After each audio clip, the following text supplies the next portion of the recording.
আসসালামু আলাইকুম। কেউ যদি আপনাকে হুমকি প্রদান করে আপনার হাত ভেঙে ফেলবে, পা ভেঙে ফেলবে অথবা আপনাকে মেরে ফেলবে অথবা আপনার পরিবারের ক্ষতি করবে, বড় ধরনের ক্ষতি করে ফেলবে। এই ধরনের কেউ যদি হুমকি দেয়, ১ম আপনি কোন কাজটা করবেন? ১ম কোন কাজ করবেন? পরে কোন কাজ করবেন?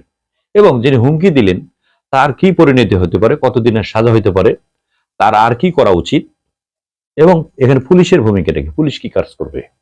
৩ টা বিষয় নিয়ে আলোচনা করব। যারা জানেন তারা জানেন। যারা জানেন না তাদের জন্য ভিডিওটা খুবই গুরুত্বপূর্ণ হতে পারে। এই না জানা মানুষগুলোর জন্য ভিডিওটা শেয়ার করে দেবেন। আপনার শেয়ারের মাধ্যমে তার উপকার হতে পারে। আপনাকে কেউ যদি হুমকি দেয়, এই ধরনের যেটা বললাম, আমাদের সমাজে বিভিন্ন ধরনের কলহ বাধে। জমি-জমা নিয়ে, সীমানা নিয়ে, টাকা-পয়সার লেনদেন নিয়ে বিভিন্ন কারণে পারিবারিকভাবে অনেক এরকম ঘটনা ঘটে। এই ঘটনা ঘটার শুরুতেই হুমকি আসে, হুমকির পরে মারামারি হয়, ফৌজদারি অপরাধ সংঘটিত হয়। এখন এই হুমকি দেওয়ার পরে আপনার কাজটা কি? আপনাকে কেউ যদি হুমকি দেয়, সর্বপ্রথম আপনি যে সমাজে বসবাস করেন ওই সমাজে মান্যবর ব্যক্তি থাকেন ২-৪ জন। পেশাজীবী মানুষ থাকেন, ডাক্তার থাকেন, প্রফেসর থাকেন, শিক্ষক থাকেন।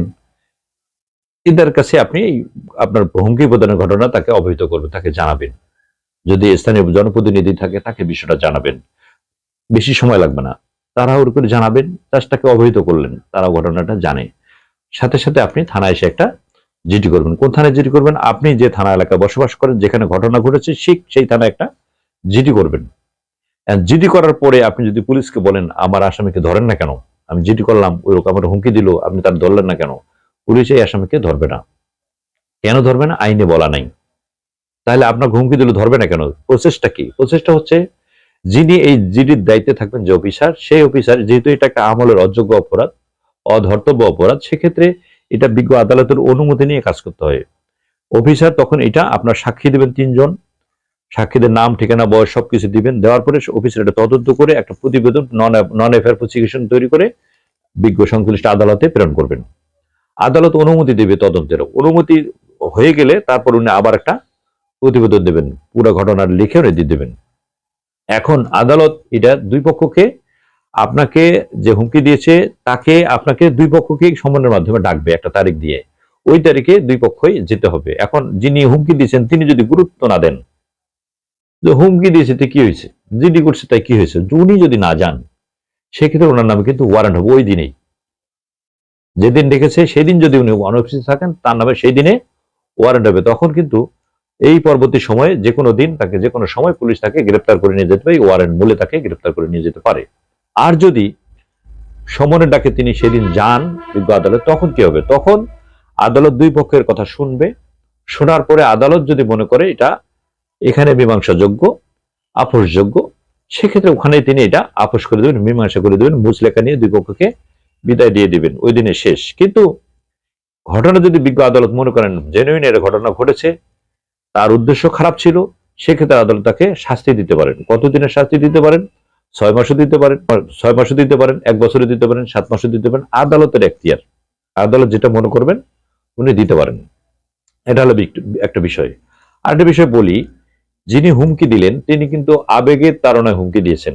তার উদ্দেশ্য কিন্তু হাত ভাঙার কথা ছিল না। তার ভিতরে কিন্তু মাইন্ড ছিল না যে আমি তাকে হাত ভেঙে ফেলবো, তার পা ভেঙে ফেলবো, এই ধরনের কোনো উদ্দেশ্য ছিল না। তার মনে এটি কিন্তু নাই। আপনাকে কিন্তু মেরে ফেলার হুমকি দিয়েছে, কিন্তু তার উদ্দেশ্য এটা না, ও আপনাকে মেরে ফেলবে না, কিন্তু মুখের কথা বলে ফেলছে, আবেগের তাড়নায় রাগ উঠেছে বলে ফেলছে। এটা করা উচিত? এটা করা উচিত না। এখন যদি আপনি হুমকি দিলেন, দেখা যাচ্ছে যে যাকে হুমকি দিয়েছেন তিনি আপনার তাকে হুমকি দিয়েছেন আর পা ভেঙে এদিক দিয়ে গেলে তোমার পা ভেঙে ফেলবো। এখন ওই লোকটা যাকে হুমকি দিলেন তিনি কিন্তু রাস্তায় যাওয়ার পথে অ্যাক্সিডেন্ট করে পা ভেঙে গেছে। উনি যদি আপনার বিরুদ্ধে আবার একটা অভিযোগ করে, ফৌজদারি মামলা করে আপনার বিরুদ্ধে যে আমার পা ভেঙে ফেলছে, আমি কয়েকদিন একটা ভিডিও করেছিলাম, আমার উনি পা ভেঙে ফেলছে মেরে, তখন কিন্তু পুলিশ তাৎক্ষণিক আপনাকে গ্রেপ্তার করতে পারবে। আপনার নামে মামলা রুজু, ফৌজদারি মামলা রুজু হবে। অথচ আপনি তাকে মারেননি, অথচ আপনি তার পা ভেঙে ফেলেননি। আবেগের তাড়নায় একটা কথা বলে ফেলেছিলেন, উনি এই সুযোগটা কাজে দিয়েছেন। এইটা করা যাবে না। আবেগের তাড়নায় আপনি একটা কথা বলে ফেলবেন, এটা করা যাবে না। সমাজে শান্তি প্রতিষ্ঠার জন্য আমাদের একটু সংযত হতে হবে, একটু সংযত ভাষায় কথা বলতে হবে। দ্বন্দ্ব থাকবে, কলহ থাকবে। এই কলহের মাঝে কলহটা সৃষ্টি হয় কিন্তু এই হুমকির মাধ্যমে। এই হুমকিটা আপনার নরম ভাষা হইতে পারে, আস্তে করে বলবেন, কথা মাধুর্যভাবে কথা বললে কখনোই পরবর্তী ধাপে অপরাধ তৈরি হবে না, ওখানে শেষ হয়ে যেতে পারে। এই কারণে বললাম যে আগেই প্রথমত আপনি স্থানীয় জনপ্রতিনিধিকে বলবেন। যদি আপনি না বলেন সেক্ষেত্রে কি হবে? সেক্ষেত্রে দেখা যাচ্ছে যে আপনি যখন থানায় জিডি করবেন, পুলিশ যখন যাবে তখন দেখবেন যে আরো কলহটা বেড়ে গেল, যে আমি তোমাকে কি হুমকি দিছি, একটা কথা বলে ফেলছি আর তাই তুমি থানা থেকে পুলিশ নিয়ে আসছো।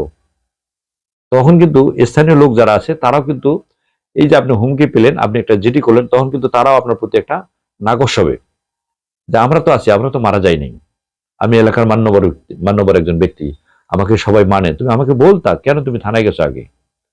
স্থানীয় যে বিচারটা, এটা কিন্তু অনেক বড় ধরনের বিচার।